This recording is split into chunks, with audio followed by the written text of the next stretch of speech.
Hoy en la sección de la entrevista conversaremos sobre el impacto del cambio climático en El Salvador y en la región centroamericana.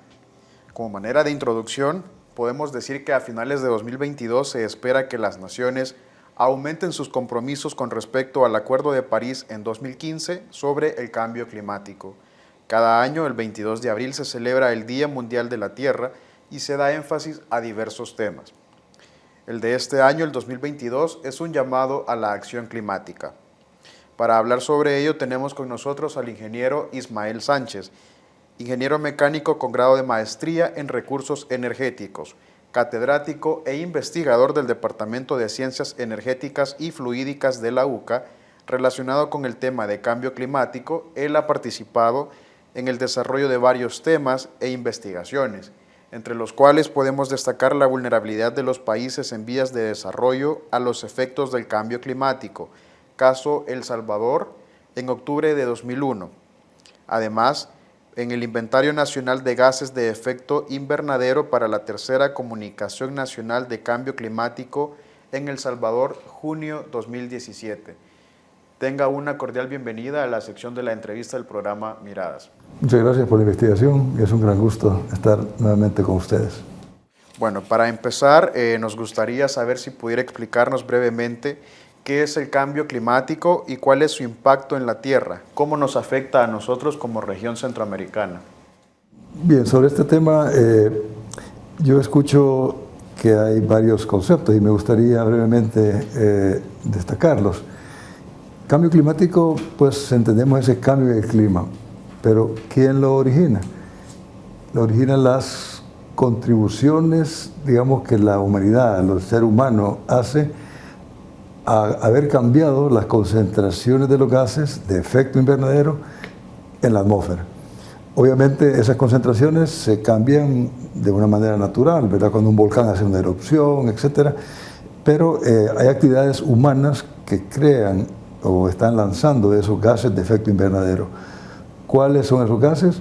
Bueno, principalmente se identifica el CO2, ¿verdad? El dióxido de carbono, generado principalmente por la combustión de combustibles fósiles.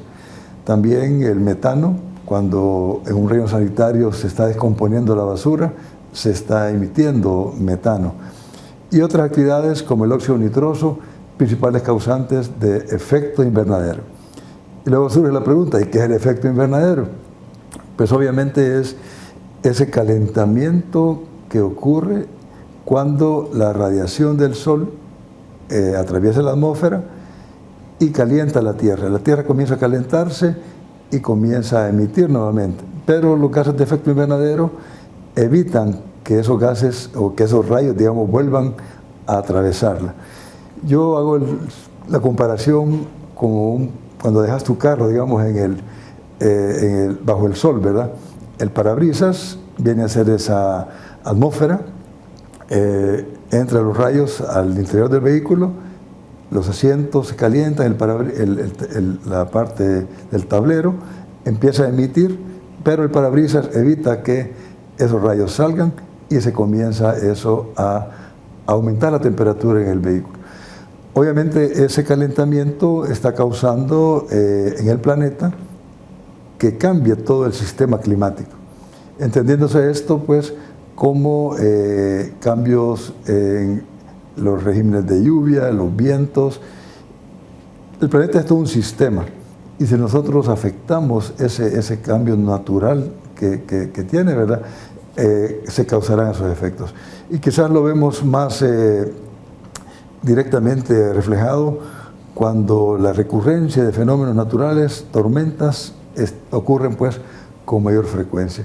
Recientemente hasta nos agotamos las letras o la lista de huracanes que se había definido y se comenzó a usar el alfabeto griego cuando hablábamos de la tormenta Iota, Eta, ustedes se recordarán, y lo que causó pues en Centroamérica, ¿verdad? Ese problema. ¿Qué medidas, entiéndase políticas públicas, deberían crearse o implementarse en la brevedad para frenar el impacto que tiene el cambio climático en El Salvador y en la región centroamericana? Bueno, a nivel mundial, ¿verdad? El Salvador es signatario, ¿verdad?, de la Convención Marco de Cambio Climático. Y como tal, El Salvador debe ya lo ha hecho, ¿verdad?, presentar lo que se llama las contribuciones nacionalmente determinadas. ¿Qué significa eso? A veces son nombres un poco raros que surgen, ¿verdad?, NDCs y no sé, pero contribuciones nacionalmente determinadas. Y son, en síntesis, ¿verdad?, aquellas acciones que el país se compromete a hacer para, primero, reducir las emisiones.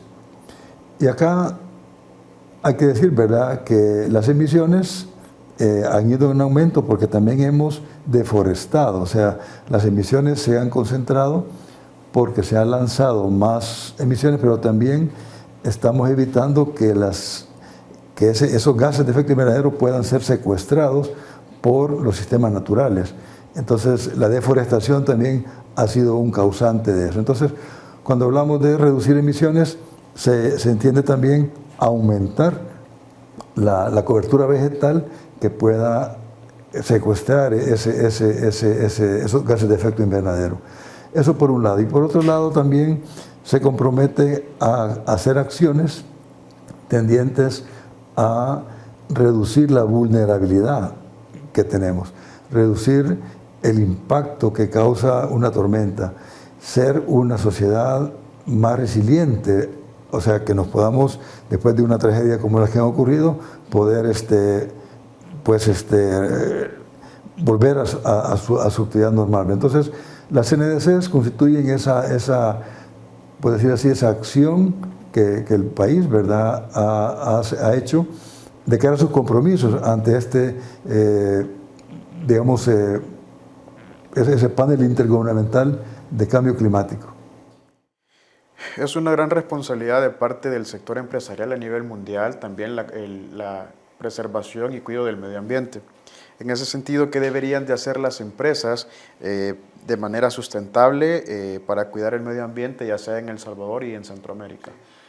Visto desde el punto de vista empresarial, yo consideraría que su acción y su contribución es en el área de reducir sus emisiones. Digamos, se habla de hablar de una reducción de huella de carbono. Ese es el término, digamos, que se utiliza cuando se pide a las empresas, ¿verdad?, reducir sus emisiones.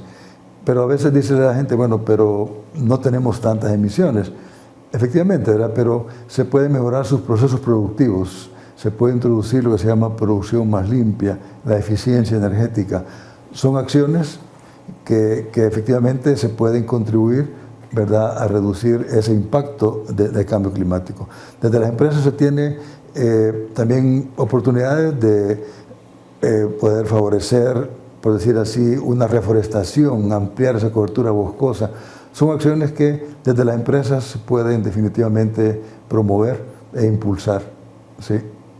¿Qué tan grande es el impacto que estas acciones de parte del sector empresarial pueden ocasionar, ya sea para beneficio o de forma negativa al medio ambiente?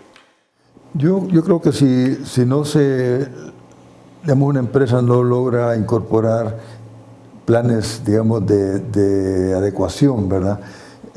Por ejemplo, una empresa que lanza vertidos a un río, eso va a crear gases de efecto invernadero. Entonces, se puede definitivamente crear ese tipo de acciones que contribuyen, pues, a reducir las emisiones. Y por otro lado, contribuir también a aumentar esa cobertura boscosa, que de alguna manera es una acción bien deseada, ¿verdad?, de que nuestra cobertura boscosa pueda irse aumentando, ¿verdad? Ahora bien, nosotros como ciudadanos jugamos un papel muy importante también en el medio ambiente. ¿Y qué debemos hacer nosotros para cuidar y proteger la tierra, nuestro hogar común? Yo considero que desde el punto de vista ciudadano, ¿verdad?, a veces la gente, primero, la educación, como principal, en educación yo quiero decir estar informados de qué pasa con ese fenómeno, esa sensibilización, conocer las causas y qué puedo hacer como ciudadano para evitar, por ejemplo, malgastar el agua, por ejemplo, lanzar desechos innecesariamente, malgastar la energía, todas esas acciones como ciudadano, ¿verdad? Indirectamente voy a contribuir a que no se estén generando energía eléctrica con recursos fósiles, por ejemplo. Si yo tengo un vehículo, poder administrar mejor mi tiempo, mis rutas, para que mi vehículo no contribuya a esas emisiones de gases de efecto invernadero. Y también viéndolo desde el punto de vista en el sector rural, por ejemplo, ¿verdad? Esa información, permitirle a las personas que trabajan en el campo reconocer, ¿verdad?, que hay un fenómeno que está en marcha. No podemos decir que va a suspenderse, ¿verdad? Ya tiene su inercia y que va a afectarle. Y por lo tanto, a estar atento a zonas de riesgo que voy a tener, qué cultivos recomiendan desarrollar, en qué zonas, en qué épocas. Todos esos impactos se van a ir causando, y desde la ciudadanía como tal, creo que la educación es un principal aspecto importante a considerar. ¿Qué otros aspectos son acciones cotidianas que nosotros realizamos para que tenga conocimiento las personas que están sintonizando la sección de la entrevista? ¿Qué acciones cotidianas que nosotros realizamos afectan o contribuyen con el cambio climático? Yo, en realidad, a veces no es por culparme del ser humano, pero a veces hacemos acciones en nuestro quehacer diario que no nos damos cuenta inconscientemente, ¿verdad? Por ejemplo, como te repito, el hecho de malgastar el agua, por ejemplo, es una cosa que lo podemos nosotros definitivamente repensar, ¿verdad? Cuando utilizamos innecesariamente la energía, cuando, por ejemplo, el tema del vehículo, que es, digamos, el causante a nivel mundial de mayores emisiones.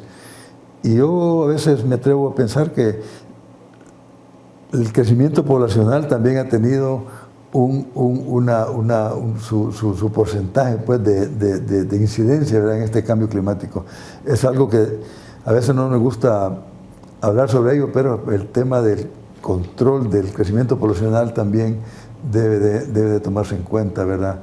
El tema del ordenamiento territorial, dónde voy a construir yo una casa, dónde voy a hacer algunos asentamientos. Todo eso como ciudadanía, ¿verdad?, es de tomarlo muy en cuenta. Bueno, ya para finalizar, ingeniero, ¿algún aspecto que a usted le gustaría retomar en el marco del Día de la Tierra? Yo creo que en el Día de la Tierra debemos tomar conciencia de que todos vivimos en una casa y esa casa es común, tal como lo dice el Papa Francisco, ¿verdad? Esa casa es de todos, debemos de cuidarla, y cuidarla no significa que este es mío y yo lo voy a... No, debemos de nuestras acciones, ¿verdad?, encaminarlas hacia evitar contaminar ese medio ambiente, evitar ser una carga adicional a la carga natural que puede generarse, usar eficientemente los recursos. Es algo que debo yo repensarlo día a día. Esa sería mi reflexión, pues, sobre este tema en el Día de la Tierra.